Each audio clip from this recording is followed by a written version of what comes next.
and gentlemen, welcome to ARCHIDEX Fast Forward Webinar Series. My name is Joyce and I will be your moderator for today. ARCHIDEX Fast Forward is a webinar series focused on a holistic perspective from the industry. Each session brings together collaboration from the industry with renowned architecture and building professionals, sharing their experiences from various perspectives, including industry, business, and education to address current key issues and topics. Please note that this session is CBD applicable. To claim your CBD points, please follow the instructions in the comment section. Thank you for taking your time today to join us. We would like you to do a quick and short survey through the link which is now in the comment section to let us know how you think of our ARCHIDEX Fast Forward webinar series after this session. In today's webinar, the speaker will be sharing on embarking on your digital display project. He'll be sharing what you need to know when you embark on your digital display project. It is more than pixel pitch and specifications. You will learn about the planning and executing your next digital display project and ensure project success. With that, let me introduce the speaker for today, Mr. W.F. Lok. He has more than 25 years of experience in solution delivery, sales and marketing, and strategic consulting. Joined IDS in 2018, his portfolio includes business development, strategic alliances, principal and business partners, and product management. I would now like to pass the time to Mr. Lok. Hi, Mr. Lok. Thank you, Joyce. Good afternoon, everyone. Over to you. Thank you. Good afternoon, everyone. My name is Lok, and I'm from IDS Beyond Media. Let me quickly go through the content today. So I will start with an introduction. Then I will talk about IDS Beyond Media, and then move straight to how you can get your digital display project started, and then the Q&A session. Okay, my objective today is to share how you can get your digital display project going, and I hope that you have a better understanding in terms of running and managing your future display projects. The target audience is for everyone who is interested to know more about digital display, and I like to cover as much as possible. So if you have any question, please ask during the Q&A session. About IDS, if you have been to ARCHIDEX 2019, you would have probably visited our booth, okay, with the rotating screen and the 3D screens. We have offices in Penang and KL. We do handle and cover project nationwide. We have in fact completed many first of its kind project in Malaysia. In 2008, we built Malaysia's largest screen, and then we also built the tallest screen in Malaysia. We were the first to introduce Full HD screen in a shopping mall. We have also done the first 5 pixel pitch in shopping mall. Back in 2019, we delivered the first 3D screen in Malaysia. Later, I'll show you the video. So we have more than 10 years of systems integration experience integrating digital display. We are essentially a solution provider. We handle turnkey projects when it comes to digital display. Our expertise is build, design and customize LED screen. We also handle the CNS work and the M&E work in relation to the LED projects. So we basically handle everything. So we provide end-to-end solution for indoor, outdoor, and automation for your screen. We have been serving customer across wide industry spectrum. We have a client in the digital home sector. We have customer like the shopping malls, retail, hospitality, healthcare, corporate properties. We are also into manufacturing. We also serve cinemas and other different industry. Let me just take you through a quick video about our flagship project, that is the Volo Hotel media facade completed last year. Right from the beginning, I always think that this will be an attraction. My name is Lok and I'm from IDS Beyond Media. We are in charge of the LED facade for Volo Hotel. They were actually asking us what we should be doing as far as the screen is concerned and how we can make it the wow factor for Bukit Bintang. This is by far the most complicated project that we have ever undertaken due to the pressure and also the sheer size of it. I think number one, working in Bukit Bintang is never easy because you have very limited hours to work. So we practically work around the clock. So this is really an ideal location for 3D because of a busy junction. The reason being is because you need to have an area whereby the crowds can interact and people can stop by and watch. This is in fact the very first 3D outdoor screen in Malaysia and also in Asia. And I think this will be something that the visitor will remember when they come to Bukit Bintang and also when they stay in the Wallo Hotel.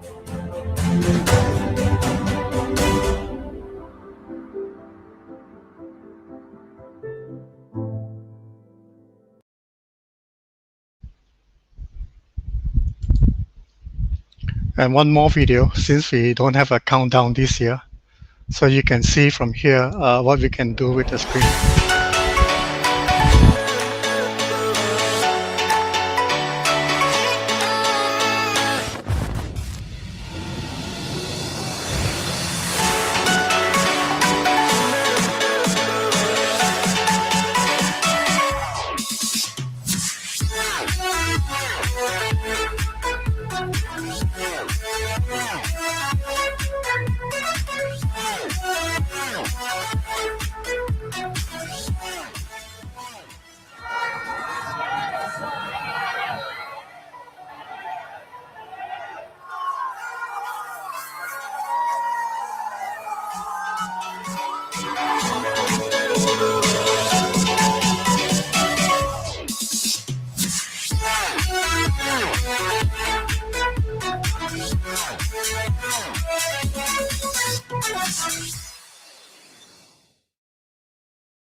Okay, let's start. Okay, now before you embark on your digital display project, it is very important to know why you are doing this. Okay, why do you want to have a screen? Okay, some people want to put up a screen because they want to monetize it. They want to, or they want to actually help their tenant to market their products. So once you know why, then it is easy for you to do what you need to do in terms of the digital display project. And if you are designing a building, for example, you may want to have a digital element in your building. So you can also design the building with a digital element. And at the same time, you must also understand why you are doing this. Is it because you want to have a digital element? You want to have something different in your design, or you may want to just have a digital facade that you can actually have very creative content running in the day and also in the night. So once you know that, then it's easy to know why you're doing this, and you have you know how to get about in doing this. Okay, so once you know why, then it's easy to execute your project. The next thing you need to look at is the suitability in terms of site, location, and target audience. We also like to stress that not every location you can actually erect and put up a screen. Because when you erect and put up a screen, you also need to maintain the screen. And there's cost involved in maintaining the screen and running the screen. The other thing you need to look at is the design and how the screen fits in aesthetically to the overall design of your building facade. This is also a very important element. And you also need to look at the content design, okay? Because when you have the screen and you don't have a content, then you got nothing to show on the screen. So we always tell our client, content will drive the screen. So you need to have creative content apart from those that is coming from your client or from the agency. So you need to engage a content team that does the content creation for you. Once you have done that, then you also need to consider the content management system, because you need something that will help you run and automate the entire process for you. For example, at a certain point of time, you want to run this particular content. So all those are actually done and managed by the CMS control system. The other aspect of this that is that you need to also take into consideration maintenance. A lot of people, when they put up screen, they in fact did not factor in things like maintenance. Right, so LED is something that you need to maintain once you put up, because there are so many pixels. You have millions and trillions of pixels, so you need to maintain and service the screens, okay, or replace the component. And you also need to look at the current infrastructure. Number one, whether there are sufficient electricity supply to power the screen. So all this needs to be factored in, because some area, if you are working in the old area, you may not have sufficient power supply. So as a result of that, you cannot power on the screen, or when you run the screen will not be at the optimum brightness. And if the screen is not at the optimum brightness, you cannot actually drive the color. You can't really see the effect of the LED screen. And then you have a lot of problem like power trips and so forth. So these are all very important factors to consider once you know why. Next, I will touch on the size and pixel pitch, because the size is always relative. A lot of people will come to us and ask us about pixel pitch first before they look at other aspects. They always want to look at the latest technology. They always ask me what is the latest pitch size available for indoor and outdoor. And I always try to explain to them pixel pitch is related to the display size, okay? Because the display size will determine the pixel density. And from there, we will determine what is the correct or suitable pixel pitch for the particular screen. Right, before I continue, pixel pitch, for those who do not know much about digital display, is the distance between the center of two diodes, okay? And it is measured in millimeter. Smaller means you have a higher pixel density. That means the diodes are closer together, and you have a higher resolution, and obviously the cost will be higher. So we need to look at all these factors. So if you have a bigger screen, you may not need to go for, very low pixel pitch or very high pixel density, because the size made up for you already, or made up for it already. Okay. The pixel pitch is also used to determine the minimum viewing distance, which is a term that we always use, MVD. So for example, P10 means it is good for anything equal to or greater than 10 meters. So if you are viewing from 10 meters and above, it is good. So having considered the distance and the size, then this helps to decide on the correct pixel pitch.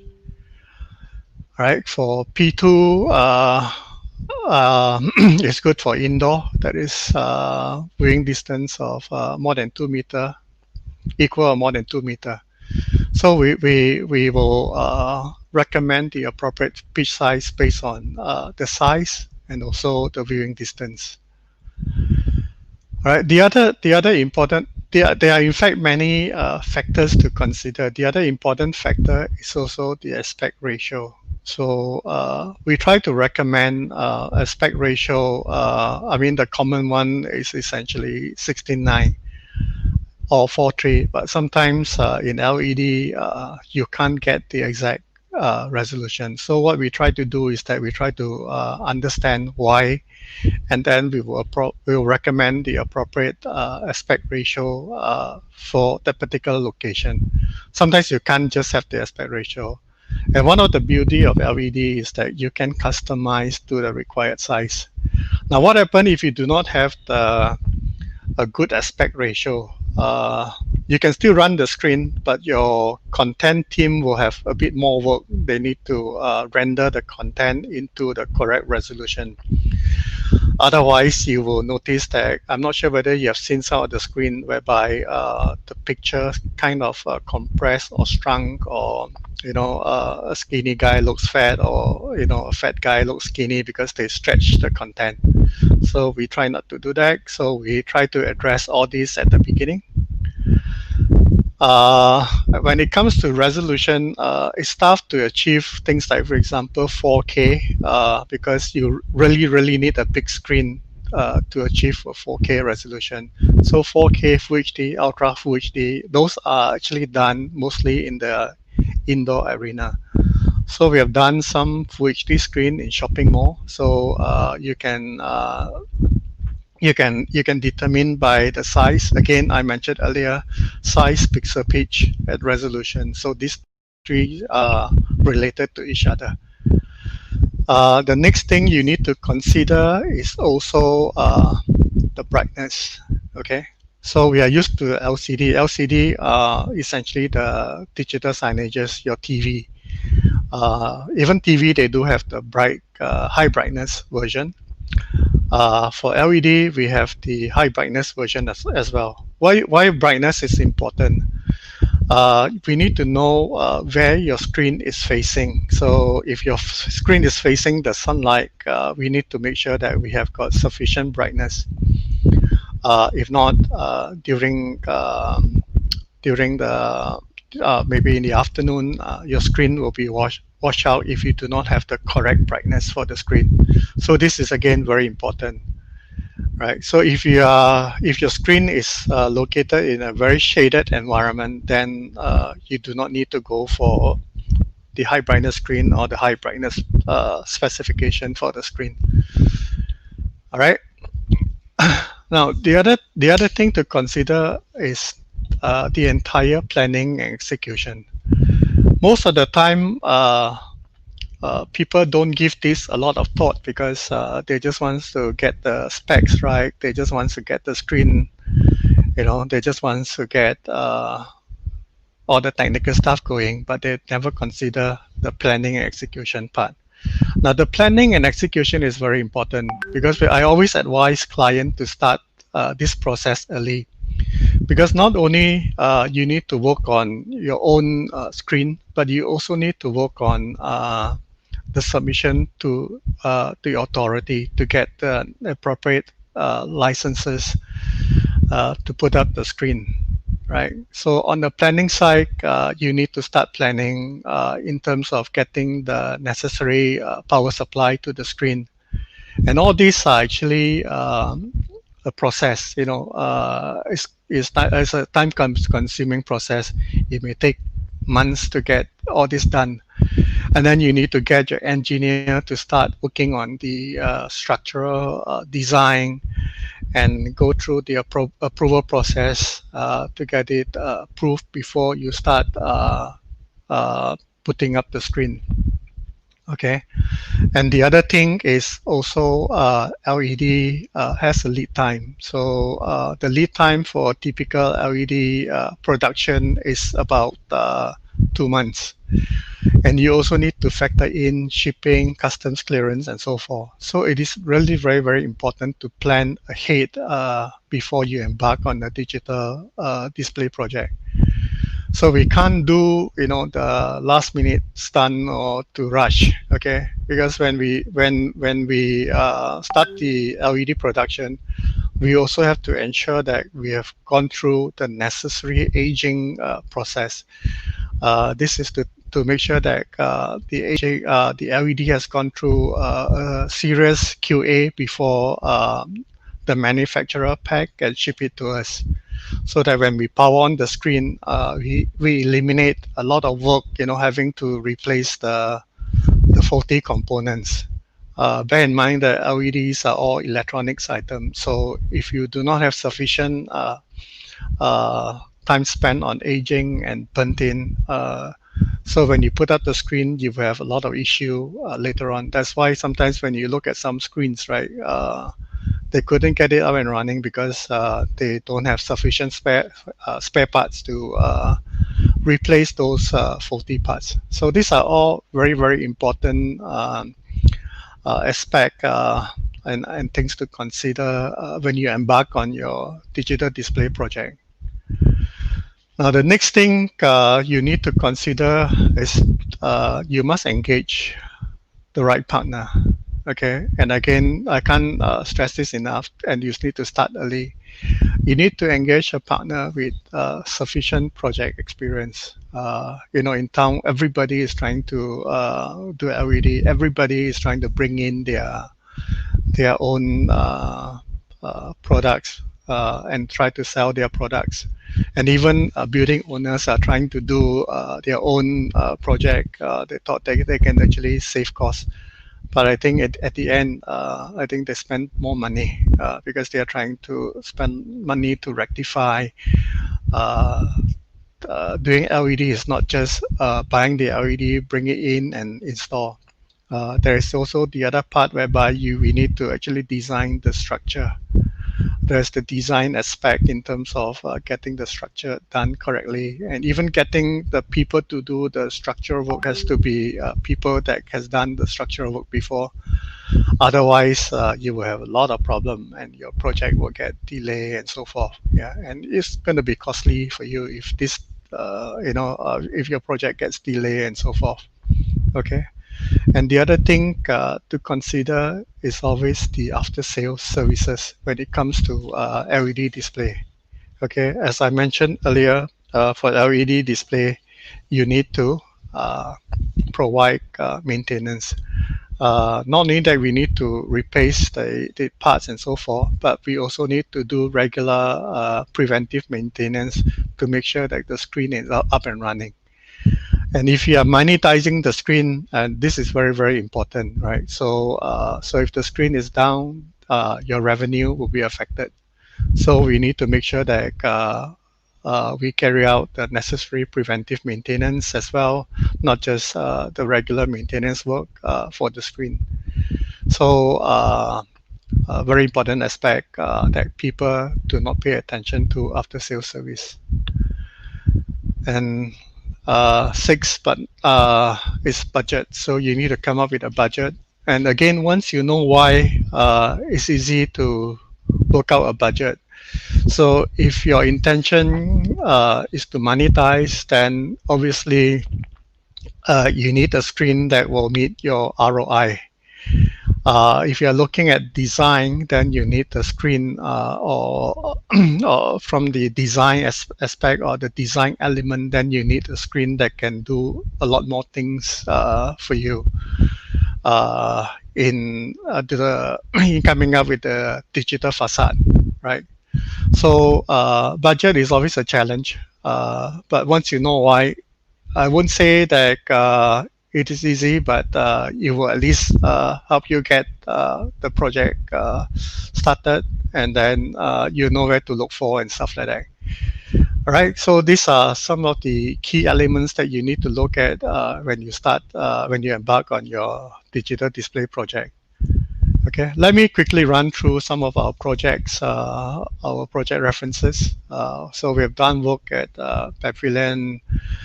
We have done a lot of indoor screen, a lot of outdoor screens, from hotels to office block to sales gallery, and also for digital out home. We have also done a project for stadium. This is the Volo project. Then this is the TGV in Central ICT. This is Hunza in Penang. Okay, so we have also done for private homes. We have also put up screen for container, retail. This is half-cut LCD. So this is the storefront project. And then we have also done some work for Uniqlo in Ho Chi Minh City. We also provide standee, Unipo, right? And we also do things like, for example, VMS. If you want to design your retail with VMS, we can also help you design VMS. This is not your traditional VMS. This is actually a very, very long VMS that stretches out up to about 16 meter both sides.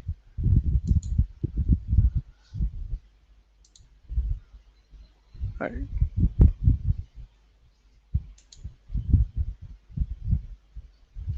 Okay, this is the first Full HD screen in a shopping mall that we deployed 2 years ago. So full screen means yeah, you can plug and play anything, almost anything. Yeah, Full HD. This is at Hanoi, Ho Chi Minh City.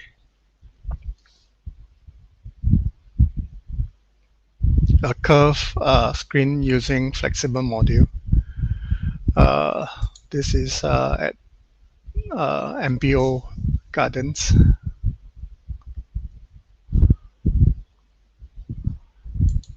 This is a boardroom.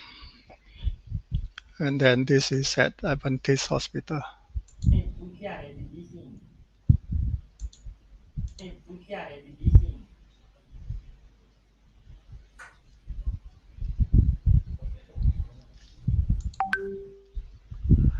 Okay, so do get in touch with us if you have got any question. Okay,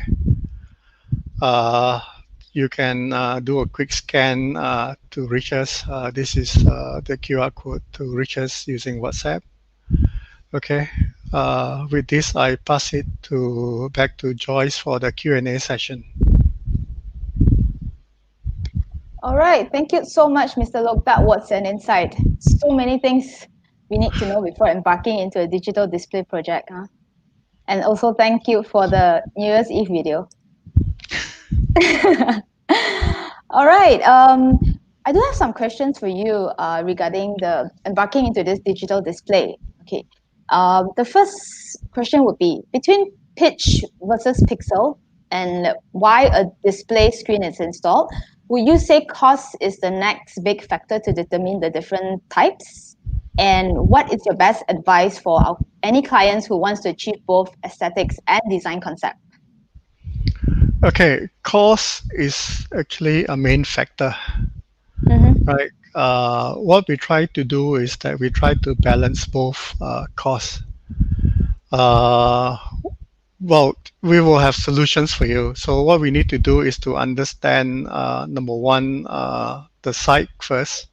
So once we have a good understanding in terms of the location, then we can advise you accordingly in terms of the pixel pitch and how you should go about in putting up the screen, right?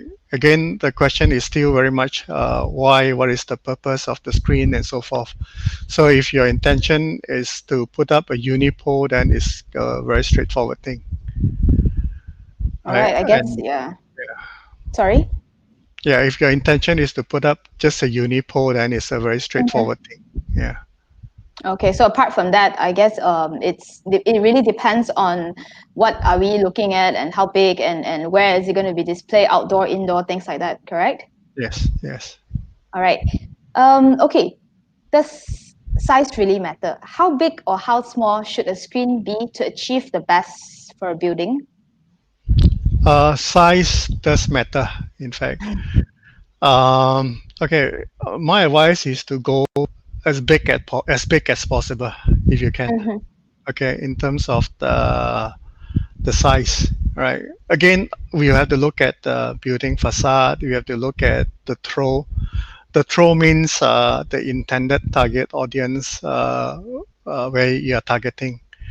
So if you are perhaps maybe second floor onwards, then there's a good chance that you can reach people at the ground level. Right, then you probably need to go for maybe a P8 or P10, maximum a P10, right? Okay. Because size does give you the impact and the so-called the wow factor that you need, right? And on top of that, you also have to make sure that you do the big screen tastefully, right? Not just uh, just another add-on to your building, right? So you have to make sure Yeah. that this screen actually blend in aesthetically so that your building looks complete and nice with the screen fully integrated, so it doesn't stick Mm-hmm. out like a sore thumb when you look at the screen, right? So these are some of the things that we advise clients to do when they want to put up a screen. Right. That's why Right. it's always important to start the planning early. So if you plan early, you can actually design the screen to incorporate, the digital element if you want to Mm-hmm. have a digital facade, right? And then it is also more straightforward because the planning have incorporated the digital screen. So you will Yep. have all the infra ready, so we don't have to do extra work to pull power there and so forth.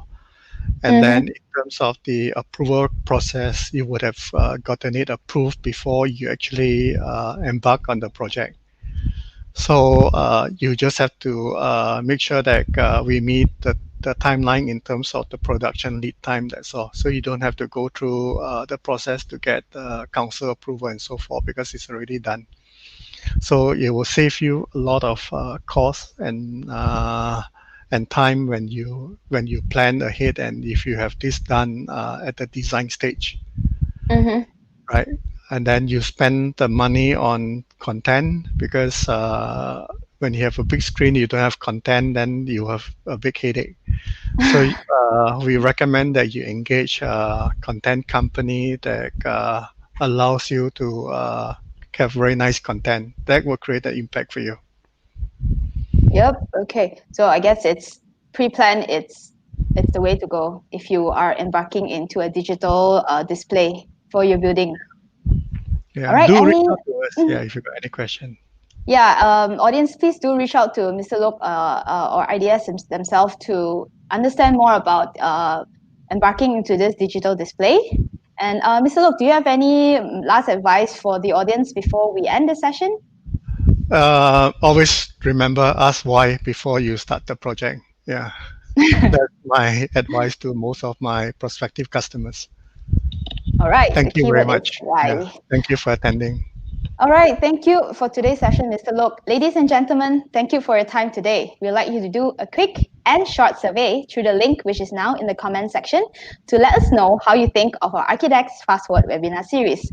We hope to see you again in our next session. And thank you. See you soon and stay safe. Bye. Goodbye. Bye.